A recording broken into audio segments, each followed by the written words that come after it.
بسم اللہ الرحمن الرحیم۔ السلام علیکم۔ آنے والے معزز سامعین کا چینل پہ ویلکم ہے۔ Please like and subscribe. میں بزدل نہیں ہوں۔ وقت نے ان کے بیٹے کو گاؤں کا سب سے بہادر نوجوان ثابت کر دیا تھا، جو ان کے لیے ایک بڑا اعزاز تھا۔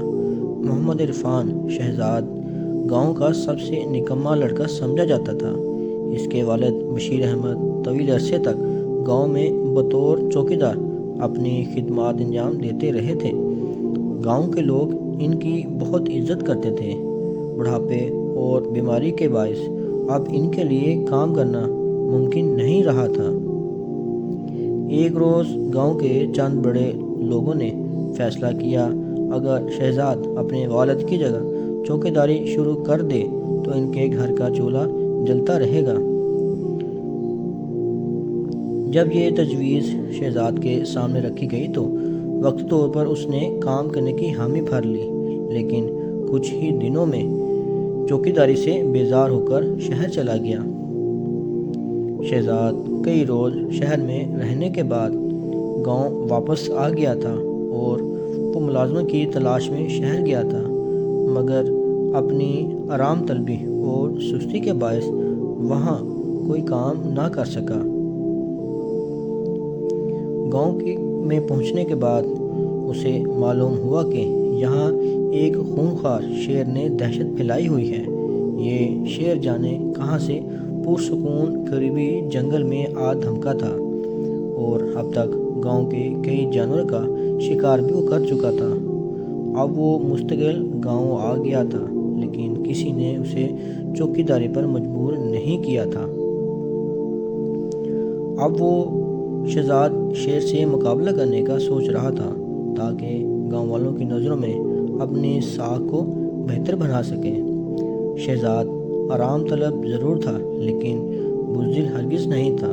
وہ اندھیرا پھیلتے ہی چھت پر چڑھ جاتا تھا تاکہ شیر کی آمد و رفت پر نظر رکھ سکے۔ اس رات چاندنی پھیلی ہوئی تھی اور کافی فاصلے تک دیکھا جا سکتا تھا۔ رات کا پچھلا پہر تھا جب شہزاد نے گاؤں کی ایک پگ ڈنڈی پر شیر کو جاتے دیکھا۔ شیر نے جبڑوں میں کوئی جانور دبوچ رکھا تھا۔ شہزاد کو 3 راتوں کی نگرانی کے بعد شیر دکھائی دیا تھا۔ وہ اس موقع کو ضائع نہیں کرنا چاہتا تھا، چنانچہ اس نے شیر کے تعاقب میں وہ نکل گیا۔ شیر کا رخ مٹی کے بڑے ٹیلے کی طرف تھا، جس کے دوسری جانب جنگل شروع ہو جاتا تھا۔ شہزاد محتاط انداز میں اس کا تعاقب کرتا رہا اور ایک ایسے مقام پر پہنچ گیا جہاں بیٹھ کر شیر نے اسے اپنے شکار سے پیٹ بھرا۔ کھانے کے بعد شیر نے بھرپور انگڑائی لی اور پھر جنگل میں غائب ہو گیا۔ یہاں بکھری ہوئی پرانی ہڈیاں دیکھ کر شہزاد سمجھ گیا کہ شیر اپنا شکار یہیں لا کر کھاتا ہے۔ سب کچھ اپنی آنکھوں سے دیکھنے کے بعد شہزاد واپس گھر آ گیا اور اگلی صبح اپنے والد کی بندوق نکال کر صاف کرنے لگا۔ یہ صبح صبح کیا کر رہے ہو بیٹا؟ بشیر احمد نے اسے دیکھ کر حیرت سے پوچھا۔ بندوق کی صفائی کر رہا ہوں بابا، کسی بھی وقت ضرورت پڑ سکتی ہے۔ شیر نے گاؤں میں خوف و ہراس پھیلایا ہوا ہے، وہ بندوق صاف کرتے ہوئے بولا۔ تو یہ بات ہے، ویسے اگر شیر آ گیا تو تم کیا کرو گے؟ شہزاد کے بابا مسکرائے۔ میں اسے گولیوں سے بھون ڈالوں گا۔ اس کا لہجہ پرعزم تھا۔ جہاں تک مجھے یاد ہے تم نے تو کبھی چوہا تک نہیں مارا، شیر کو کیسے مارو گے؟ بابا نے شرارت بھرے لہجے میں کہا۔ تو شہزاد بھی مسکرایا۔ بابا نے خود اسے بندوق چلانے کی ترغیب دی تھی اور اب اس کی کاہلی کا مذاق اڑا رہے تھے۔ شیر کی نگرانی کرتے کرتے کئی روز گزر گئے۔ آج بھی آدھی رات گزر چکی تھی اور شہزاد ٹیلے کے قریب ایک درخت کی شاخ پر بیٹھا تھا۔ آج وہ اتنا چوکنا تھا کہ کوئی اس پر طنز نہیں کر سکتا تھا۔ چاند بادلوں میں چھپا ہوا تھا اور چاندنی بہت مدھم تھی۔ شہزاد مقابی نظروں سے اندھیرے میں دیکھ رہا تھا۔ بہت دیر بعد اسے شیر مٹی کے ٹیلے کی جانب آتا دکھائی دیا۔ آج اس کے پاس شکار نہیں تھا کیونکہ گاؤں والوں نے اپنے جانور کمروں کے اندر بند کر دیے تھے۔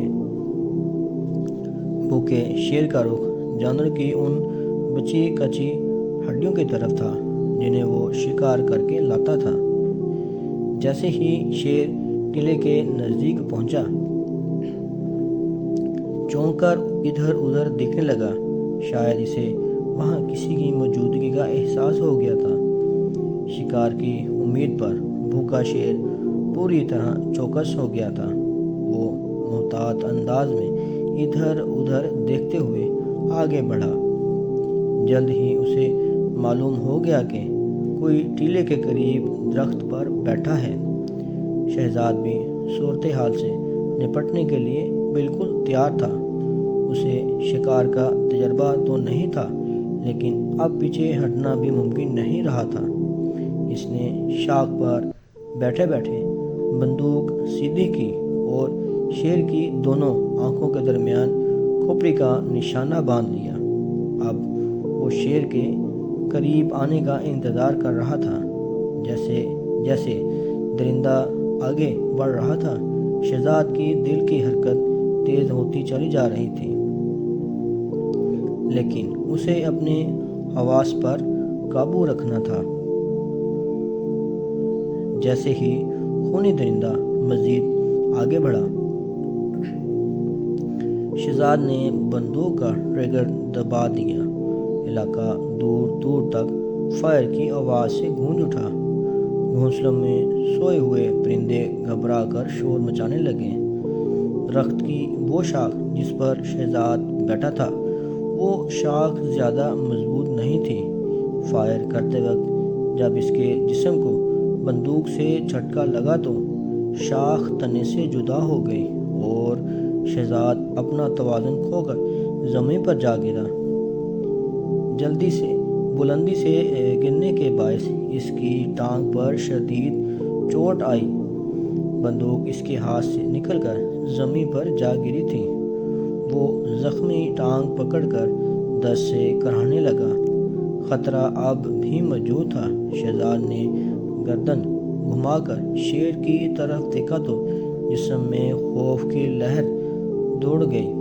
گولی سر کی بجائے شیر کی ٹانگ میں لگی تھی اور وہ دوبارہ حملے کی تیاری کر رہا تھا۔ وقت بہت کم تھا۔ شہزاد نے جلدی سے بندوق اٹھا لی اور لوڈ کرنے کے بعد دوسرا فائر کر دیا، لیکن بہت دیر ہو چکی تھی۔ شیر اس پر حملہ کرنے کے لیے لمبی ڈسٹ لگا چکا تھا۔ ماحول ایک مرتبہ پھر فائر کی آواز سے گونج اٹھا۔ اس بار شہزاد کی چیخ بھی اس شور کا حصہ تھی۔ گولی کی آواز سن کر بشیر احمد کی آنکھ کھولی تو وہ ہڑبڑا کر اٹھ بیٹھا۔ انہوں نے لالٹین کی روشنی میں جائزہ لیا تو شہزاد بندوق سمیت غائب تھا۔ بیٹے کا خیال آتے ہی ان کا کلیجہ منہ کو آ گیا۔ وہ لاٹھی کے سہارے چلتے ہوئے گھر سے باہر نکل آئے۔ گاؤں کے دیگر لوگ بھی وہاں جمع ہو گئے۔ جلد ہی نوجوان بیل گاڑیوں پر سوار ہو کر ٹیلے کی طرف روانہ ہو گئے۔ ان سب کا خیال تھا کہ آواز اسی طرح سے آئی تھی۔ جب وہ ٹیلے کے نزدیک پہنچے تو وہاں کا منظر دیکھ کر سب کے سب منہ حیرت اور خوف سے کھلے رہ گئے۔ خون میں لت پر شیر درخت کے نزدیک پڑا تھا، جبکہ شہزاد کا آدھا جسم اس کے نیچے دبا ہوا تھا۔ شہزاد کی گرفت بندوق پر اب بھی مضبوط تھی۔ چند نوجوان تیزی سے آگے بڑھے اور مردہ شیر کو گھسیٹ کر شہزاد سے دور کر دیا۔ شہزاد کی ٹانگ زخمی تھی، وہ صدمے سے بے ہوش تھا۔ لوگ اسے گاؤں کے مطب میں لے آئے اور حکیم صاحب نے اس کا علاج شروع کر دیا۔ جلد ہی شہزاد کو ہوش آ گیا۔ وہ حیرت سے اپنے گرد جمع لوگوں کو دیکھنے لگا، جو زندگی میں پہلی بار اسے بزدل اور نکما نہیں بلکہ بہادر قرار دے رہے تھے۔ آج بشیر احمد کا سر بھی فخر سے بلند تھا۔ وقت نے ان کے بیٹے کو گاؤں کا سب سے بہادر نوجوان ثابت کر دیا تھا، جو ان کے لیے ایک بہت بڑا اعزاز تھا۔ تو پیارے دوستو، اپنا اور اپنے پیاروں کا خیال رکھیں۔ امید ہے اس کہانی سے آپ نے کچھ سیکھا ہوگا۔ انسان کو کبھی ہمت نہیں ہارنی چاہیے، مصیبتوں کا اور مصائب کا ڈٹ کر مقابلہ کرنا چاہیے۔ اللہ تعالیٰ ہم سب کا حامی و ناصر ہو۔ اپنا اور اپنے پیاروں کا خیال رکھیں۔